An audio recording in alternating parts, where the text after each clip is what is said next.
یہ مختلف زمانوں اور مختلف قوموں میں بھیجے جاتے رہے۔ ان کا زمانہ گزرنے کے بعد مزید نبی اور رسول آتے رہے۔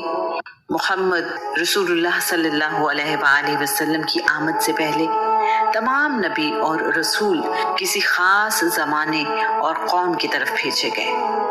اللہ تعالیٰ کا فرمان ہے، کوئی قوم ایسی نہیں جس میں نبی یا رسول نہ بھیجا گیا ہو۔ دنیا بسانے سے پہلے تمام انبیاء کی روحوں کو اکٹھا کیا گیا اور ان سے وعدہ لیا گیا، اگر تمہاری موجودگی میں دنیا میں کوئی دوسرا رسول آئے جو اس پیغام کی تائید کرتا ہو جو تم اپنے رب کی طرف سے لے کر آئے ہو تو اس کی مدد کرنا اور اس پر ایمان لانا۔ اس آیت کو آیت میثاق کہتے ہیں۔ رسول اللہ کے دنیا میں آنے سے پہلے تک ہر نبی اور رسول اپنی قوم سے بھی یہ وعدہ لیتا رہا۔ یہی ذمہ داری ان نبیوں اور رسولوں پر ایمان لانے والوں کی تھی۔ آخری رسول محمد بن عبداللہ صلی اللہ علیہ وآلہ وسلم کے آنے کے بعد دین بھی مکمل ہو گیا اور نبیوں رسولوں کی آمد کا سلسلہ بھی۔ تمام رسولوں نے اللہ کریم کا پیغام انسانوں تک پہنچایا، انہیں نیکی کی نصیحت کی اور برائی سے بچنے کا حکم دیا۔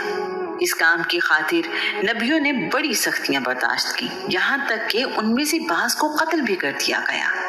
اللہ کریم نے اپنے آخری الہامی پیغام قرآن مجید کو تبدیلی سے بچانے کا بندوبست یوں کیا کہ اس کی حفاظت کی ذمہ داری خود لے لی۔ ساتھ ہی ساتھ رسول اللہ کی زندگی کے تمام پہلوؤں، اعمال، باتوں، احکام، عادتوں، معاملوں اور طریقوں کو بھی محفوظ رکھنے کا انتظام کیا۔ اللہ کے نبی آدم کی اولاد بڑھتی چلی گئی اور زمین کے مختلف حصوں پر آباد ہوتی رہی، اپنے لیے مختلف پیشے بھی ڈھونڈتی رہی۔ انسان کو ایک خدا کی عبادت کا حکم دیا گیا تھا۔ لوگ وقت گزرنے کے ساتھ ساتھ اپنے دین کو بھولتے رہے اور اس میں اپنی مرضی اور خواہش کے عقیدے شامل کرتے رہے۔ اللہ کریم اپنی حکمت سے بندوں کی رہنمائی کے لیے پیغمبر یعنی نبی اور رسول بھیجتا رہا۔ الہامی کتابیں اور صحیفے بھی اپنے پیغمبروں پر نازل کرتا رہا۔ اللہ کے نبی لوگوں کی ہدایت اور رہنمائی کرتے رہے۔ آدم علیہ السلام، شیس علیہ السلام، ادریس علیہ السلام، نوح علیہ السلام، لوط علیہ السلام، داؤد علیہ السلام، سلیمان علیہ السلام، ذوالقرنین علیہ السلام، ہود علیہ السلام، خضر علیہ السلام، صالح علیہ السلام، ابراہیم علیہ السلام، اسماعیل علیہ السلام، اسحاق علیہ السلام، الیاس علیہ السلام، یسع علیہ السلام، ایوب ذوالکفل علیہ السلام، یعقوب علیہ السلام، یوسف علیہ السلام، یونس علیہ السلام، زکریا علیہ السلام، یحییٰ علیہ السلام، شعیب علیہ السلام، موسیٰ علیہ السلام، ہارون علیہ السلام، عیسیٰ علیہ السلام اور محمد رسول اللہ صلی اللہ علیہ وآلہ وسلم کے نام انہی نبیوں اور رسولوں میں سے ہیں۔ قرآن مجید ان نبیوں کا ذکر کرتا ہے۔ رسول اللہ کا نام محمد قرآن مجید میں 4 مرتبہ پکارا گیا ہے۔ قرآن مجید میں سب سے زیادہ ذکر اللہ کے نبی موسیٰ کا ملتا ہے۔ جب ایک نبی کی نبوت کا زمانہ ختم ہوتا تو اور نبی دنیا میں بھیج دیا جاتا۔ اللہ کریم کے بھیجے ہوئے نبیوں میں جناب نوح کو نمایاں مقام حاصل ہے۔ نوح کا پورا نام نوح بن لمک ہے۔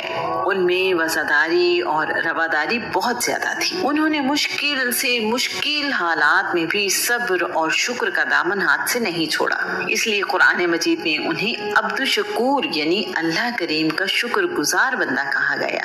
ان کی قوم بتوں کی عبادت کرتی تھی جن میں یغوث، یعوق، نصر، ود اور سوا بڑے بت تھے۔ نوح علیہ السلام نے اپنی قوم کو ایک خدا کی عبادت کرنے اور گمراہی چھوڑنے کو کہا تو اس کی قوم نے جس رویے کا مظاہرہ کیا، قرآن پاک اس کے بارے میں یوں کہتا ہے۔ اس کی سرکش قوم کے ایک گروہ نے کہا، یہ نوح تمہارے ہی جیسا ایک عام انسان ہے جو تم پر برتری چاہتا ہے، یہ رسول نہیں۔ اگر اللہ رسول بھیجنا چاہتا تو فرشتوں کو انسانوں کی حیثیت سے نازل کرتا۔ توحید کی یہ بات تو بڑی ہی عجیب ہے جو ہم نے اپنے بزرگوں سے آج تک نہیں سنی۔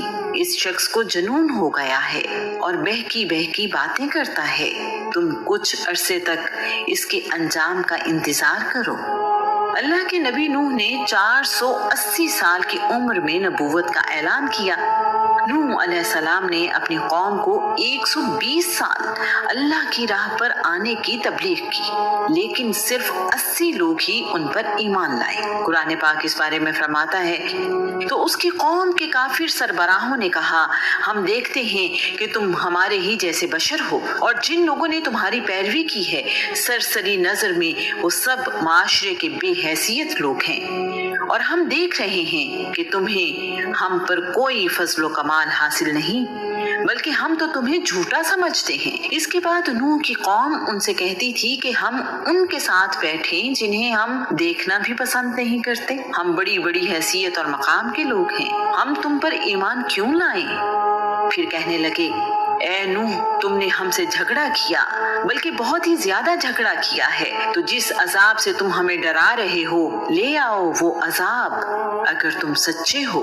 نوح اپنی قوم کو سمجھاتے رہے، لیکن قوم نوح نے ان کی ایک بات نہ سنی۔ انہیں اللہ کریم کی طرف بلایا جاتا تو وہ کانوں میں انگلیاں ٹھونس لیتے تھے۔ جب ان میں سے کوئی مرنے لگتا تو وہ اپنی اولاد کو وصیت کرتا کہ نوح پر ایمان نہ لانا۔ اللہ کریم نے اپنے نبی کو بتایا کہ جو لوگ ایمان لا چکے ہیں اب ان کے سوا اور کوئی ایمان نہیں لائے گا، لہٰذا جو کچھ وہ کر رہے ہیں ان سے آپ غمزدہ نہ ہوں۔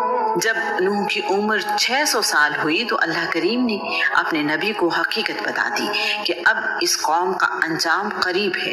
نوح کو حکم دیا کہ وہ ایک کشتی تیار کریں جسے سفینہ نوح کہا جاتا ہے۔ یہ بھی کہا گیا کہ ظالموں کے بارے میں اللہ کریم سے کوئی بات نہ کرے، بے شک وہ غرق کر دیے جائیں گے۔ تمام لوگ جو ایمان لائے ہیں انہیں اور تمام جانوروں کا ایک ایک جوڑا اس کشتی میں سوار کریں۔ نوح اپنے رب کے حکم کے مطابق کشتی بنانے میں مصروف ہو گئے تو ان کی قوم کے لوگ ان کا مذاق اڑاتے ہوئے کہتے تھے، نوح، کیا تم نے کاروبار نبوت چھوڑ دیا ہے اور اب ترخان بن گئے ہو؟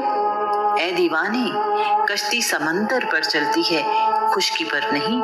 تم خشکی پر اتنی بڑی کشتی بنا رہے ہو، اس کے لیے سمندر کہاں سے لاؤ گے؟ اللہ کریم اس بات کو یوں بیان کرتا ہے، نوح کشتی بنانے لگے، ان کی قوم کے سردار جب بھی ان کے قریب سے گزرتے تو مذاق اڑاتے۔